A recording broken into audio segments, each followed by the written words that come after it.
During his last week in college, 18 years after the operation, something happened which marked the most important turning point of his life.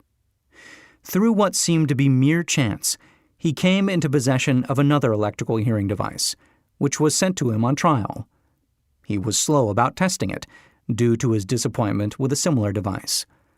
Finally, he picked the instrument up and, more or less carelessly, placed it on his head, hooked up the battery, and lo, as if by a stroke of magic, his lifelong desire for normal hearing became a reality. For the first time in his life, he heard practically as well as any person with normal hearing. God moves in mysterious ways, his wonders to perform.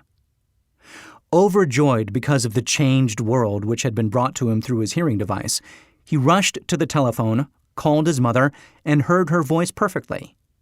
The next day, he plainly heard the voices of his professors in class, for the first time in his life.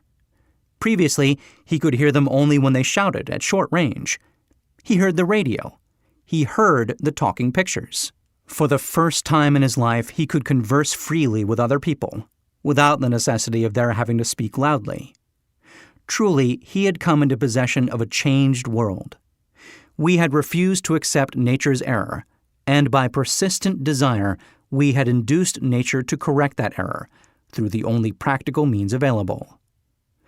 Desire had commenced to pay dividends, but the victory was not yet complete. The boy still had to find a definite and practical way to convert his handicap into an equivalent asset.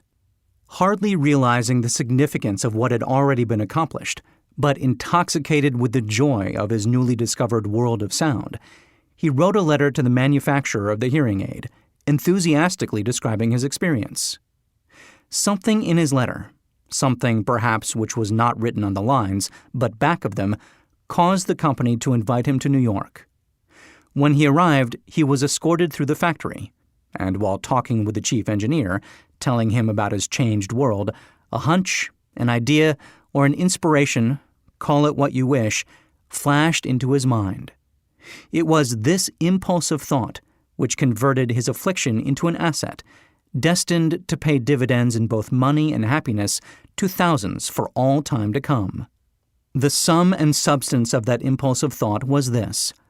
It occurred to him that he might be of help to the millions of deafened people who go through life without the benefit of hearing devices, if he could find a way to tell them the story of his changed world. Then and there, he reached a decision to devote the remainder of his life to rendering useful service to the hard of hearing. For an entire month, he carried on an intensive research, during which he analyzed the entire marketing system of the manufacturer of the hearing device, and created ways and means of communicating with the hard of hearing all over the world, for the purpose of sharing with them his newly discovered changed world. When this was done, he put in writing a 2-year plan based upon his findings. When he presented the plan to the company, he was instantly given a position for the purpose of carrying out his ambition. Little did he dream when he went to work that he was destined to bring hope and practical relief to thousands of deafened people who, without his help, would have been doomed forever to deaf-mutism. Shortly after he became associated with the manufacturer of his hearing aid, he invited me to attend a class conducted by his company for the purpose of teaching deaf-mutes to hear and to speak. I had never heard of such a form of education. Therefore, I visited the class skeptical but hopeful that my time would not be entirely wasted. Here I saw a demonstration which gave me a greatly enlarged vision of what I had done to arouse and keep alive in my son's mind the desire for normal hearing. I saw deaf-mutes actually being taught to hear and to speak through application of the selfsame principle I had used more than 20 years previously in saving my son from deaf-mutism. Thus, through some strange turn of the wheel of fate, my son Blair and I have been destined to aid in correcting deaf-mutism for those as yet unborn, because we are the only living human beings, as far as I know, who have established definitely the fact that deaf-mutism can be corrected to the extent of restoring to normal life those who suffer with this affliction. It has been done for one, it will be done for others. There is no doubt in my mind that Blair would have been a deaf-mute all his life if his mother and I had not managed to shape his mind as we did. The doctor who attended at his birth told us, confidentially, the child might never hear or speak. A few weeks ago, Dr. Irving Voorhees, a noted specialist on such cases, examined Blair very thoroughly.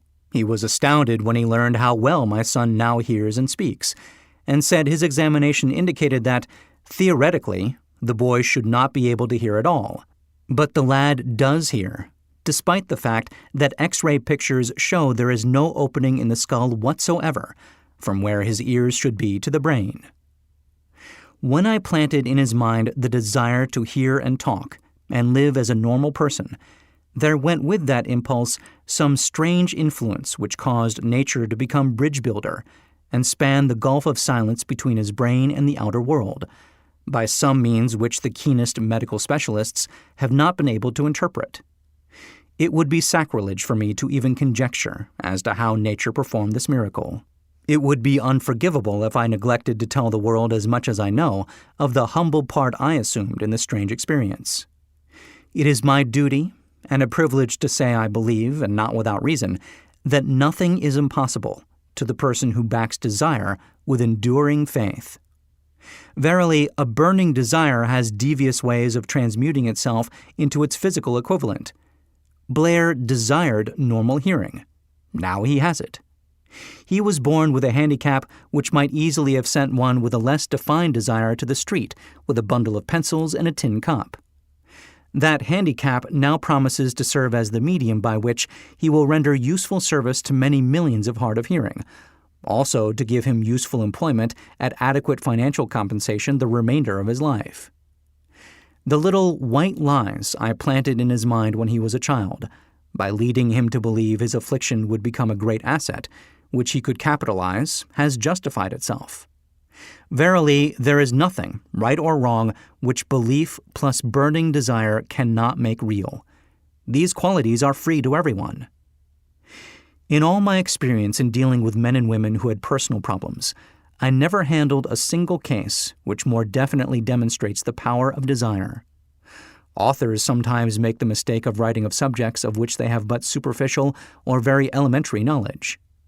It has been my good fortune to have had the privilege of testing the soundness of the power of desire through the affliction of my own son. Perhaps it was providential that the experience came as it did, for surely no one is better prepared than he to serve as an example of what happens when desire is put to the test. If Mother Nature bends to the will of desire, is it logical that mere men can defeat a burning desire,